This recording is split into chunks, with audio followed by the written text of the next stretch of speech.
punya 3 program ke depan. Yang pertama adalah pengamanan pasar dalam negeri. Ya, kita itu pasarnya kan luas. Jangan sampai pasar yang luas ini justru diisi oleh produk-produk asing. Assalamualaikum warahmatullahi wabarakatuh. Saya Altisari Siregar dari Sekolah Ekspor Nasional. Di sini saya akan memaparkan mengenai pandangan saya terhadap video yang sebelumnya. Saya setuju dengan hal itu karena Indonesia sebagai negara dengan potensi ekonomi besar dan kekayaan sumber daya alam melimpah memiliki peran strategis dalam kancah ekonomi global. Namun, potensi tersebut seringkali terkendala oleh dominasi produk asing di pasar domestik, terbatasnya diversifikasi ekspor, serta rendahnya partisipasi UMKM dalam perdagangan internasional. Untuk itu, pengamanan pasar dalam negeri, perluasan pasar ekspor, dan peningkatan kapasitas UMKM untuk ekspor adalah langkah strategis yang perlu dikembangkan. Sebagai mahasiswa, kami memiliki tanggung jawab moral untuk memberikan pandangan kritis terhadap langkah ini, dengan harapan mendorong kebijakan yang lebih relevan dan efektif.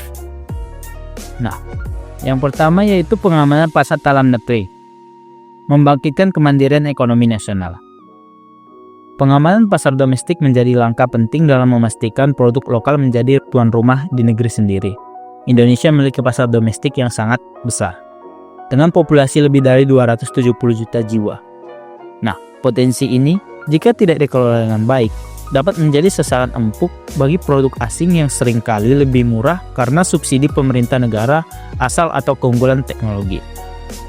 Argumen dan contoh, itu salah satu contoh nyata adalah membanjirnya produk tekstil impor yang kerap kali mengancam keberlangsungan industri tekstil lokal. Data dari Asosiasi Pertekstilan Indonesia menunjukkan bahwa maraknya produk impor murah, terutama dari Tiongkok, telah membuat banyak pabrik lokal kesulitan bersaing. Langkah seperti kebijakan safeguard atau pembatasan impor yang tidak sehat sangat diperlukan untuk melindungi industri strategis nasional. Namun, pengamanan pasar domestik tidak hanya sebatas pembatasan produk impor. Pemerintah juga harus mendorong produsen lokal untuk meningkatkan kualitas, inovasi, dan kesadaran konsumsi dan daya saing produknya.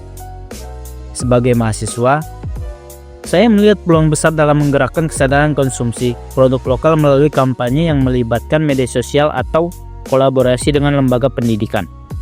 Dengan demikian, tidak hanya pemerintah, tetapi juga masyarakat terlibat aktif dalam memperkuat pasar domestik.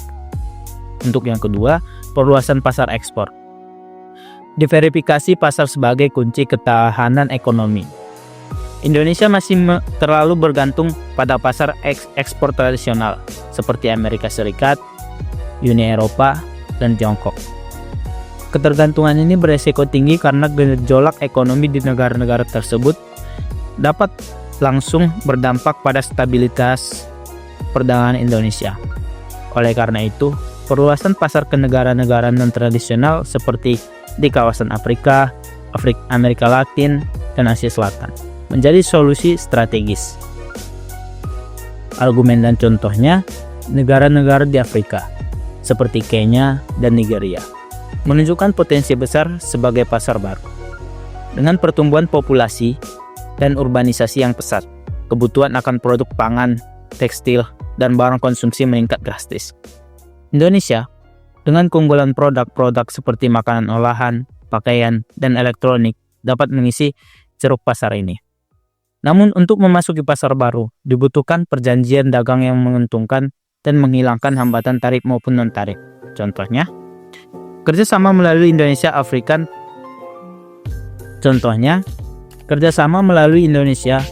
African Infrastructure Dialogue telah membuka jalan bagi peningkatan ekspor ke Afrika.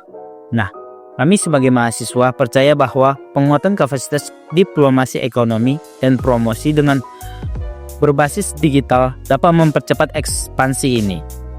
Misalnya, platform e-commerce seperti Bukalapak atau Tokopedia dapat dijadikan medium untuk memperkenalkan produk Indonesia di pasar global. Yang ketiga, itu peningkatan kapasitas UMKM untuk ekspor. UMKM sebagai pilar perekonomian dan gerbang menuju pasar global. UMKM di Indonesia menyumbang lebih dari 60% PDB dan memperkerjakan lebih dari 90% tenaga kerja. Namun, hanya sebagian kecil dari UMKM yang mampu menembus pasar internasional. Salah satu alasan utamanya adalah keterbatasan dalam inovasi produk dan pemahaman terhadap kebutuhan pasar global.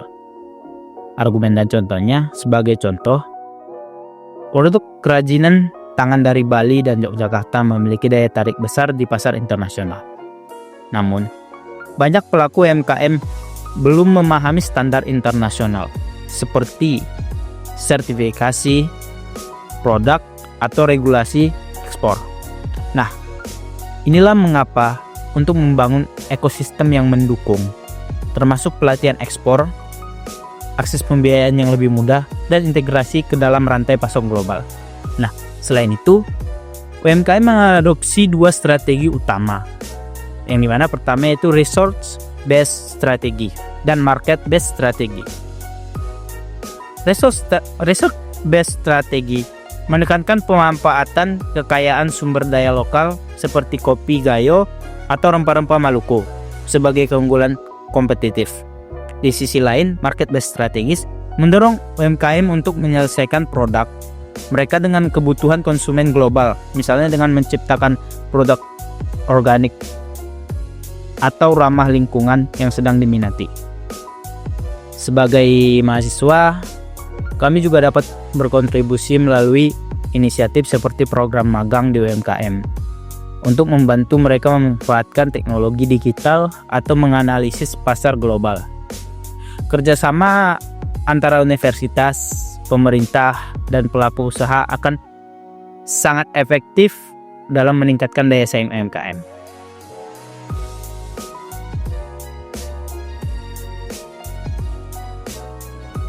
Nah, sebagai penutup, yaitu kebijakan pengamanan pasar domestik, perluasan pasar ekspor, dan peningkatan kapasitas UMKM untuk ekspor adalah langkah strategis yang harus diambil dan mewujudkan kemandirian ekonomi Indonesia. Sebagai mahasiswa, kami percaya bahwa peran aktif semua pihak-pihak pemerintah, pelaku usaha, dan masyarakat akan memastikan keberhasilan kebijakan ini.